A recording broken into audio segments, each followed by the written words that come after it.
To pretty much follow your entire basketball career since you've been here in the NBA. My question to you would be, how do you maintain just positive, vibes when everything is going on the way that they've been going here for the Knicks?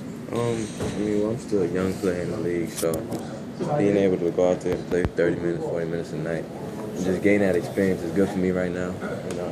Obviously, nobody wants to lose, but the experience that I'm gaining now is definitely going to help me in the long run, so you just got to make the positives out of it. How do you, try to stay positive? You mentioned that you are playing 30 minutes, and that's great, for your career, but how do you stay positive night after night, and you're playing your hardest and just not becoming victorious? You just got to try to take positive from it. Obviously, like I said, everybody wants to win, but I'm 22 years old, trying to find my way in the league.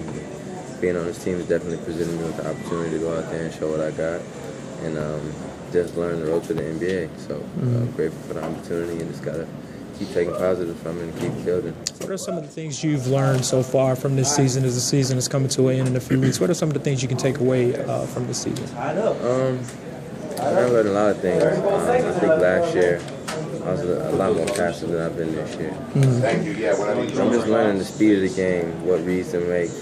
Last year I would turn it over a lot more than I am now. So just experience, really, that's the biggest part. You're not going to get better at anything if you don't work at it.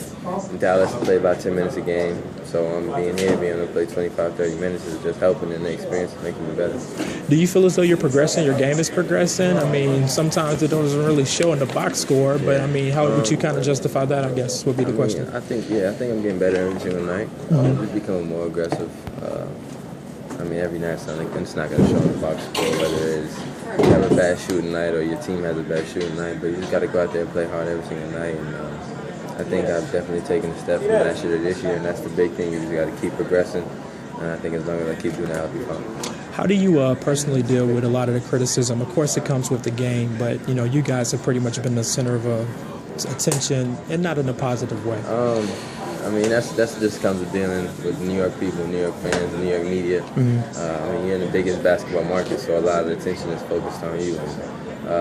When you're not doing well, they're gonna tell you about yourself. And when you're doing great and you're on top of the world, they're gonna boost you up. So it hasn't gone our way this year. So of course we've been in the middle of all the bad criticisms and all that. But you just gotta be mentally tough and stick with it, work hard, and I think Fish said it the other day. He said the 59 wins or whatever, how much we lose, 59 losses, how many losses we have this year, just gonna make everything feel better and be more grateful for the wins later on in your career. So that's how you gotta look at it. When people use the word tanking, which is pretty derogatory when you think about it, because it's basically coming at the character of the players in the court. How do you kind of feel about that? You're going out there sweating every night, and people are basically accusing you guys of throwing games, I guess. It don't really matter what they say outside. I know everybody in the locker room is going out there trying to win games. We're not going out there purposely trying to miss shots or purposely trying to turn it over or not getting rebounds or whatever we're doing not to win games. We're not purposely doing that. Right. Everybody in this locker room is putting everything onto the court every single night, going hard. So, as long as we come in the locker room after the game and we all feel like we went out there and put our all into it, there's nothing more we can ask from each other. I guess my last question to you would be, what's the future of Shane Larkin? We know the Knicks didn't pick up the third option, but what's the future for Shane Larkin? Is that something you're a little nervous or concerned about? Or I'm not really nervous about it. I'm just going to take it in stride. Obviously, they didn't pick up my option, so I'm free agent this summer, and we're going to see what happens.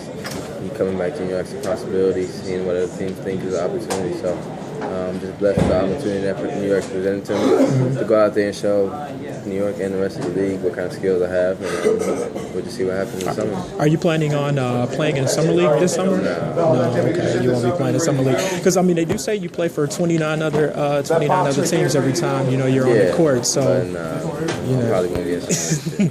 All right, then. Appreciate it, Shane. It's always good talking to you, man. Keep your head up, bro.